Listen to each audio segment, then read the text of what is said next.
It was about a week or two before opening, and we had to go buy beauty supplies. This is David Cotton, co-founder of Project Layali in Athens, Greece. David admits that he didn't know the first thing about opening a beauty salon, but he found himself doing it anyway. So we're going to this wholesale beauty shop. And we is myself, M, this gay Pakistani man, another woman who was Irani, who was, very flamboyant and wearing lots of makeup and kind of crazy dyed hair. And then another Afghani woman who was dressed very conservatively with a hijab. And then me, this Alaskan guy. And I'm sitting here just looking, and all of us just kind of look at each other at some point. We're struggling to communicate. And it was just this moment of complete clash of cultures. All of us were like, how did I end up here? Part of how David ended up there is with the help of an InterExchange Christianson Grant, which he received in 2017. But that's just my self-serving plug. Really, how David ended up in Athens, starting Project Layali and opening Layali Salon, is through his remarkable vision and determination. He has a curiosity for the world, a strong desire to do good, and a clear skill for seizing opportunity where others might see only roadblocks. David recognized that the refugees coming to Athens need not just help, but also opportunity. Project Layali was formed to help create those opportunities. David's is a story of, as he puts it, starting with a passion and then finding a way to channel that passion into positive change in a community he cares about. I'm Mark Overman, and this is Voices of InterExchange. I often got this question about how'd you start working with refugees in Athens? And it was kind of completely random. I had always really wanted to go to Greece, and I also knew that I wanted to find some way to give back along my travels. And that led me to the combination of doing refugee work, which is a particularly pressing and kind of desolate issue at the time in Athens. In the U.S., when we hear and read about the refugee crisis in Europe, it tends to be focused on countries like Germany and France. We don't often hear about Greece in that conversation, but as David points out, we should. The refugee situation in Greece is grim. Parts of the refugee crisis in Greece are still so young, as in there are still new people who are in dire need of support showing up to Greece's shores every day. So, part is very young and there's a need for a lot of emergency care. But on the other hand, the refugee crisis in Greece has been going on for 5 years now. And there are people who have been in Greece without real opportunity for upward mobility for all of those years. And so our goal with Layali was to say, okay, there are some emergency services here, but we want to create some opportunity for people who have been in the country for a little bit longer and who might need a different set of opportunities in order to continue moving in the right direction. As Project Layali began to take shape, opening a beauty salon wasn't even in the equation. The plan at first, walking into Greece, was to create a small kind of bed and breakfast restaurant. Unfortunately, the short answer is we just couldn't get all the funding necessary to get that off the ground. But as happens when you're pitching funders for a potential project, people hear about it and maybe they can't help in that one way, but they can help in another. And that's what happened here is we were pitching this kind of social enterprise hotel. And we had a woman who said, well, I don't have a hotel, but I do own an empty beauty salon in kind of central Athens. And if you want, it's yours for free. This was a hard offer to refuse, even though David didn't know the first thing about the beauty industry or what it takes to be a stylist. Well, thankfully, I wasn't working in the salon for our customers. That would not have led to many good Yelp reviews. But he did have a strong idea about the kind of people he was looking for to get the Layali Salon off the ground and running. We looked for people who had a demonstrated interest in the beauty industry.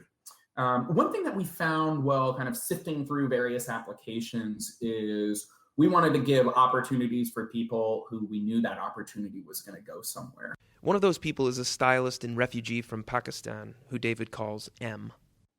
when he showed up to Greece, didn't have experience in the beauty industry, but had always, and this is from speaking to other people who knew him right when he had arrived in Athens, had always had a pretty big interest from him. And as we see with so many of the people coming into Greece, M took a really keen and early interest in volunteering with local organizations. M was doing some volunteer work at a local women's organization and kind of started doing some hair there. We got connected with him. I don't remember quite how.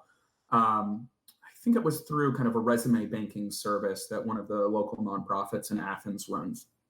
And he had actually started, he had been sponsored by, I think, a woman he had met at some random event to do a beauty school class, an official, beauty school class in Greece that would grant him the necessary certificates to work legally in a Greek beauty salon.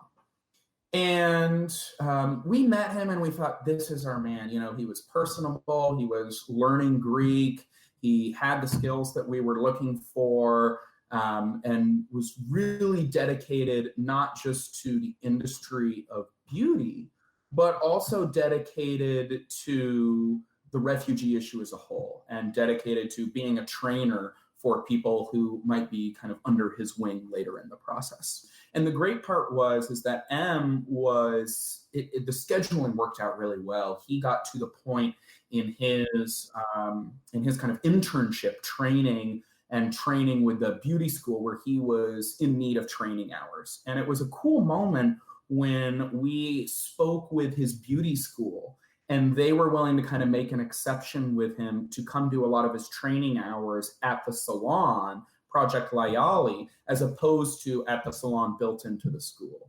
And it was cool to see that integration between what is a 40-year-old beauty school that has probably never had a refugee walk in its door before, and an organization like us that was set up less than 6 months prior, specifically designed to benefit the refugee community. This idea of being embedded in the local culture, of the stylists and Layali Salon becoming a part of the Athens community, is crucial for David.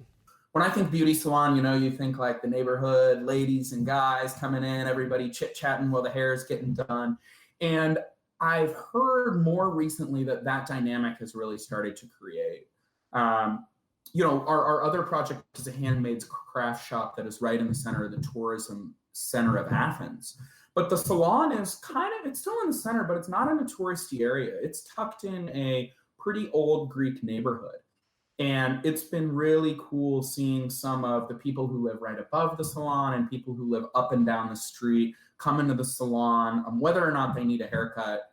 Greeks love to stop by for a cup of coffee and talk to you for an hour and a half every morning. And it's been pretty exciting to see our project start to become a piece of that community.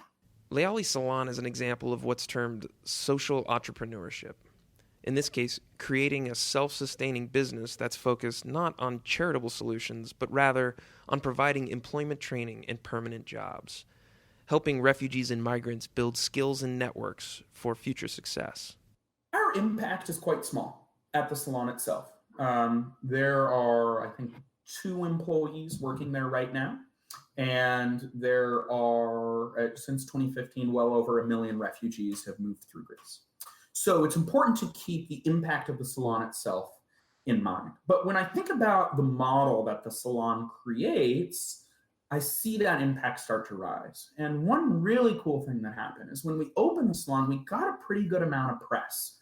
And when I think about the impact of the project, I make sure to remind myself that every time someone even read those articles and had this issue of refugees presented them to them in a way that showed refugees working, that showed refugees contributing to the community around them, that showed them building something.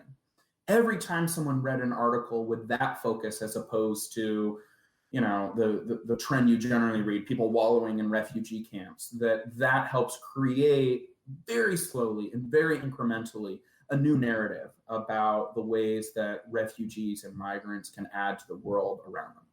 I think theoretically, charitable solutions can have more impact. when 100% of the resources of an organization are going to creating impact, and you're inside that organization, you're like, wow, I'm 10 for 10. Everything I am doing is going solely to creating positive impact. Social entrepreneurship, right? That's not the case. The goal is to create a profit, to create a financially solvent and sustainable organization. And from inside the organization, sometimes that can feel like it's not quite as impactful. But you have to remember that the advantage of social entrepreneurship is you're freeing up resources elsewhere within the charitable world. We were able to create impact with some initial investments from some donors looking at the refugee issue in Greece, and then they took a step back. Their funds started going to providing those emergency services. And while maybe 100% of our work, maybe we weren't creating quite as much impact as Lighthouse Relief, who's operating lifeboats, saving people drowning in the Mediterranean. We were able to do the work we did without sucking up additional resources once we got our bicycle wheels rolling. David has 3 pieces of advice for anyone looking to venture into social entrepreneurship as a way to create change. 1, go in with a specific idea of what you want to do. Get as specific as you actually can. That will help you think through details that otherwise wouldn't come up. It was actually after I applied to the grant, but before I got to Greece, that I remember I wrote an 80-page business plan for what we wanted to do. Now, that business plan never got put into reality, right? That was for this great bed and breakfast that does not exist and likely never will. So piece number 2 of advice is be completely ready and willing to throw every single plan you have out the door. I think it's really important to go through those planning steps, but also when you get on the ground to realize that your ideas of what can work and of what should work may not be right at all. The final piece of advice I have is if you're going somewhere where the first language is not English, do your absolute best to learn that language. Know that the benefit of learning the language doesn't come with fluency. The benefit comes when you can show the people and the culture that you're working with that you've taken the time to get to know their language and their culture. Start with a passion and find a way to have that passion create positive impact in a community you care about.